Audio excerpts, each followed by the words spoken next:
Welcome to the Will You Grow Show, where we're going to go live here discussing your thoughts on topics as well as taking questions and giving you some high, middle, and low road options for you to consider implementing in your life.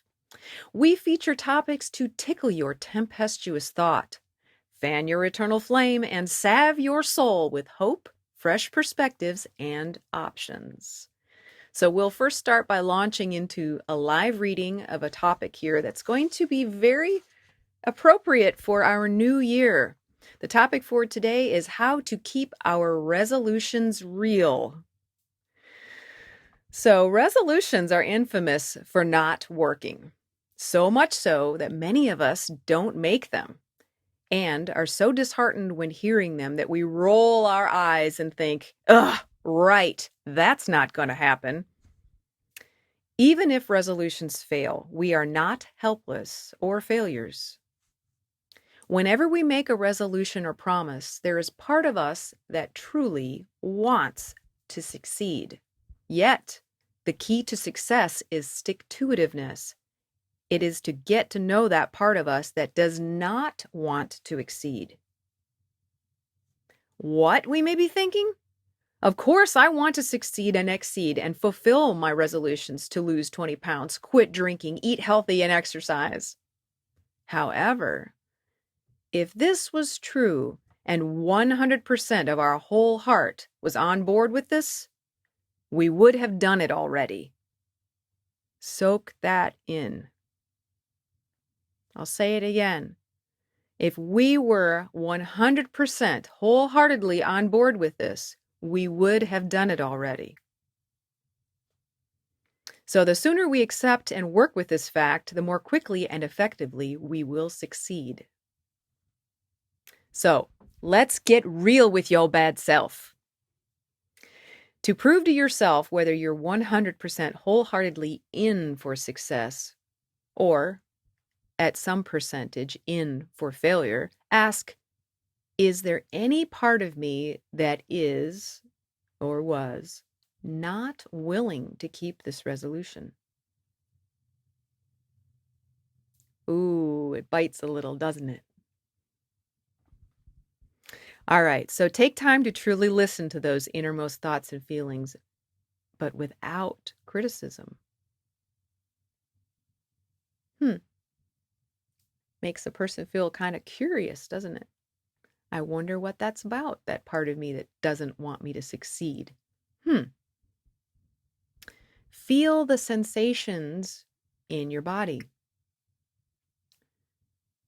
Is there a part of you that feels irritated, angry, frustrated, unwilling, unsupportive, or critical? This is the part that does not want to succeed. This part is equally important and just as powerful as the part that does want to succeed. It cannot be squashed. It cannot be denied, forced, ignored, pummeled, punished, or made to go away. Not even with all the positive thinking that we can muster. It will kick our backside. Every failed resolution is proof positive. So what if part of us isn't willing to keep our resolution? Now what? Well, we can revise our resolution by asking, what would it take for me to be all in?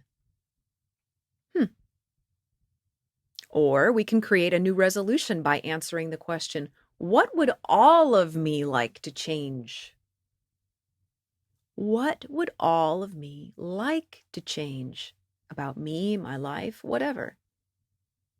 The key there is all of me. What would all of me like to change? What will we get from what we quit? Whenever we let go of an old habit, it can be easy to focus on what we are losing. We may no longer get the solace of that quick sex, the drugs, the rock and roll that we once relied upon. We may even fall into feeling sorry for ourselves because we are missing out on what we used to get. from what we think we want to quit. This type of thinking has led many a person back to the old habit. If instead we focus on what we get from what we quit, such as self-respect, health, the ability to care for our families and ourselves, we can save ourselves from the heartbreak of negativity and failure. What I did. I believe that each of us can improve something in our life. We all know intuitively what we need to do. We just don't always do it. So far in life, I've let go of my most unhealthy behaviors, so now I'm on to what would seem like smaller stuff. One of my 3 resolutions from years ago was to quit drinking coffee, or at least regulate it in moderation. Although not all of me wanted to quit. And no, I'm not the woman who carries a carafe with her wherever she goes, but I do enjoy the smell and the rich flavor of thick, espresso-like coffee. However, I discovered that it caused this body that I'm living in to create an acid fireball in my throat. Oh, it had other negative side effects in me too, like a growling stomach, a headache, anxiousness, and heartburn. And although it tasted good and I enjoy its warmth, that's not reason enough for me to cause myself such pain over warm, brown water. So instead of medicating myself with prescriptions to allow me to continue to imbibe coffee and ignore what my body was telling me, I said to myself, okay then, I won't drink coffee. Damn it. In a sidebar, I did go to the doctor, and the doctor said, here, take this prescription. Now you'll be able to drink coffee. If you'd have seen the list of side effects, you'd be shocked, but lots of people do it. So even though I said I would quit, I still asked myself the all-important question for success. I asked, is there any part of me that is not willing to quit drinking coffee? And there it was inside of me, resistance. I felt a host of signs and symptoms to show me that no, all of me was not on board. I felt like a teenager who'd been told that they were grounded. I was irritated and heard myself thinking, haven't I given up enough already? Can't I have this little pleasure? And then I laughed a bit, knowing that this little pleasure was also causing me a significant amount of pain. Then I asked a follow-up question. What would it take for all of me to be wholeheartedly willing to quit?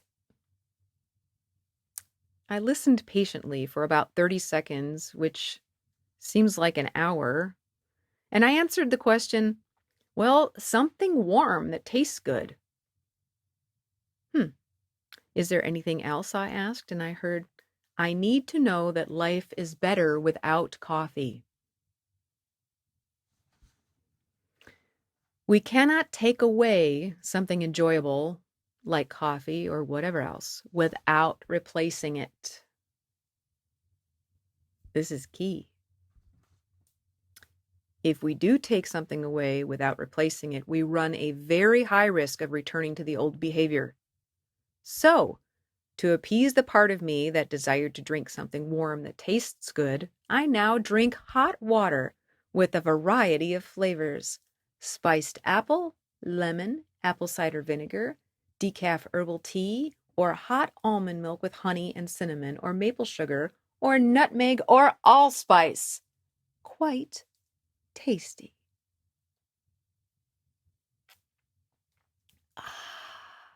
Good and good for me. To appease the part of me that doubted that life would be better without coffee, I chose to pray and praise for faith every time I had a craving, and I asked that any craving that is not in my highest good be released, and my faith was increased. Having previously given up things that were much more difficult than coffee, like donuts, gluten, unhealthy relationships with men who cause significantly more pain than acid reflux. Giving up coffee was a breeze in comparison. Over the year that I had quit coffee, my GI tract healed significantly. Also, food began to taste better without the flavor of all that stomach acid. The fireball feeling in my throat went away. My stomach quit grumbling, and my overall energy improved. And the headaches and anxiety were nearly non-existent. Months into the resolution and feeling better, I decided to drink 1/2 of a small white styrofoam cup's worth of black coffee. Not due to blind craving for it, but because I sensed that a little bit for me would be okay. Although this is not an option for people who are quitting things to which they are heavily addicted, where having even a little bit would never work. It would never be enough. This worked for me. Over the course of that year, I drank a total of 10 small white styrofoam cups of coffee, and I slowly savored each one. Now, having practiced and succeeded at eliminating multiple unhealthy habits, it makes it easier to look optimistically at the opportunity to succeed again. And knowing life, I will be given more opportunities for which I am ready and willing to make the best choice. It always gives us opportunities, doesn't it? The combination of these tools worked for me and my clients. As I mentor people in willpower and empowerment, I have found that asking good questions, patiently waiting for answers, and replacing unhealthy choices with healthy ones helps them to focus on what they can get from the quit. These prayers and these requests and these things that we do have healed many hearts, habits, and homes. I ask you to resolve to be empowered. At the heart of honing our willpower and becoming empowered is the opportunity for each of us to apply it well. Not by forcing ourselves to do things that part of us does not want to do. Not by running from the discomfort or fear. Instead, by focusing and applying our willpower to courageously follow through on what is best. When we, by choice, choose to be and do what is best, regardless of our fears and desires, we become truly great. Now, to take some questions from all of this wonderful stuff that we just got to talk about. These are some questions from our viewers and listeners. Okay. The question: won't power is my problem. What do I do with that? So instead of willpower, George has an issue with won't power. George, this is a good question. Willpower and won't power stem from the same source. Power. There's simply power. If we choose an inspiring reason why, the why will I do this, then becoming something and inspiring the won't power is less active. So it would be like an analogy of we have a beautiful day, but on that day it's sunny and it's also cloudy, and sometimes the cloud goes over the sun. The I will power of I want to have a beautiful, enjoyable day is saying that sun is gorgeous. What a beautiful day. The I won't power of having a beautiful day says, oh, there are some clouds coming up in the sky. I'm sure they're going to cover the sun. I bet it's going to be cloudy later today and it might even rain. So if we focus on the I will power and ignore the I won't power because we don't want to go there, it's not denial, it's just choosing where to focus. So I hope that helps to maybe give you another option there. Write back later, George. Let us know how it went. The next question is from Duncan. When it comes to alcohol, I don't have willpower. Well, Duncan, I took a little opportunity to even write something for you here. I want you to know that I appreciate your honesty. It's good to know what it is that's causing us some dilemmas. If we do things often, they become a habit. When we habitually feel sad, bad, mad, or otherwise unhappy, our desire to escape these feelings can drive us to drink or otherwise distract ourselves from the pain.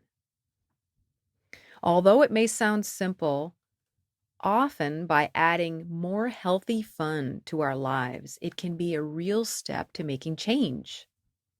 Are you willing to add more activities to your life that bring joy? Are you? Are you willing to add more activities to your life that bring joy? And I'm not talking about drinking as a joy. I'm talking about a healthy activities. Do you know what's a healthy activity for you that can bring you joy? It might be something you did as a child that you haven't done in a while. Maybe it's flying a kite. Maybe it's building a sandcastle. Maybe it's taking a hike in the woods. Maybe it's chopping wood. Maybe it's fixing the motor in your car. Who knows what it might be, but it's going to be different for everyone. The more joy that we can add that is healthy to our lives, it automatically takes away the desire for the temporal or limited or fleeting happiness that comes from alcohol or any of the other numbers of addictions. So add more joy. And bonus, you get to have fun too. Okay, Carol. Carol writes to us and says, right now I need willpower. Well, Carol, when we feel tempted, a little perspective can do wonders. See how you can step away from the issue. If it's substance, remove yourself from its presence. It's amazing what happens if you have, for example, an addiction to candy bars. And when you go to the grocery store, you choose to not buy any. And then when you go home, there aren't any candy bars to eat.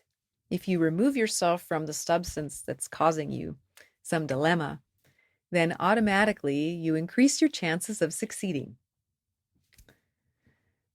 Then you can ask yourself, what can I do to take super special care of myself right now? Why is that so important? Because if you're having that craving screaming right here, I want, go one step deeper. Say to yourself, what does that part of me really need right now? And if the answer is candy bar, you haven't gone deep enough. What's beneath the candy bar?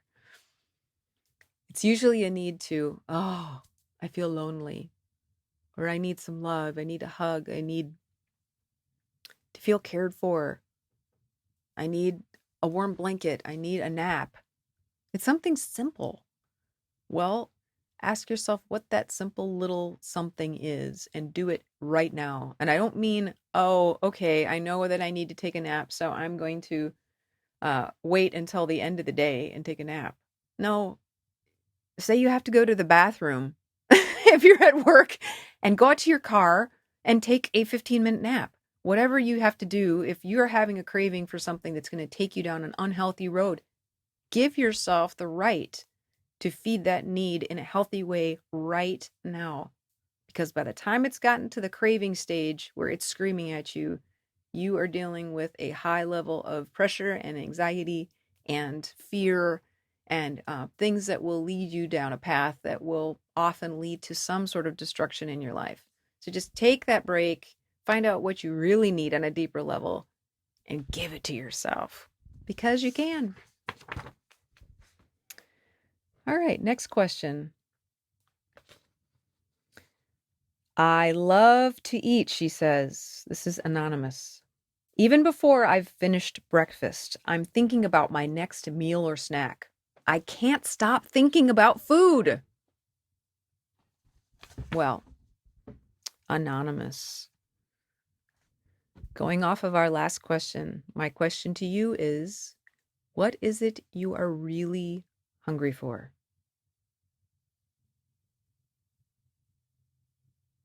What are you really hungry for? It's not donuts. It's not candy bars. Because let me guess, after you've eaten a whole meal, your stomach's already full, but you're still wanting, you're still craving. So find out what it is you're really hungry for and give yourself that. It sounds easy, but it can be challenging. If you said you were really hungry for sweets, pizzas, pickles, prunes, or overpriced sushi, as I wrote to you, these things will only feed our stomachs. When our stomachs are plumb full and we still desire to eat, we know we're hungry for something other than food. So what's the hunger beneath the desire for food? When we search our soul, we may find that we hunger for love, attention, affection, hope, community, connection, or family. When we accept and feed that hunger by choosing healthy activities that make us feel loved and connected, then our food cravings often evaporate, simply like magic. And I can say this firsthand. Next time you're hungry, you might ask yourself, what healthy thing can I do right now that makes me feel loved? And that's it for today. Thank you so much for coming to visit with us on the Will You Grow Show every Sunday morning, 9 a.m. Eastern Time. We're looking forward to having you and all of your friends attend next time. Make sure you like, subscribe, and share. And we look forward to hearing your questions and comments. If you'd like to write in one of your questions, call 833-WILL-YOU, press extension number 4, and leave your question for the next show. Also, looking forward to the opportunity to have different topics that might be touching on what your interests are. So feel free to list a topic if you'd like us to discuss something on one of the future shows. Until next time, grow, adventure, and enjoy your life. Always with love, Angelique.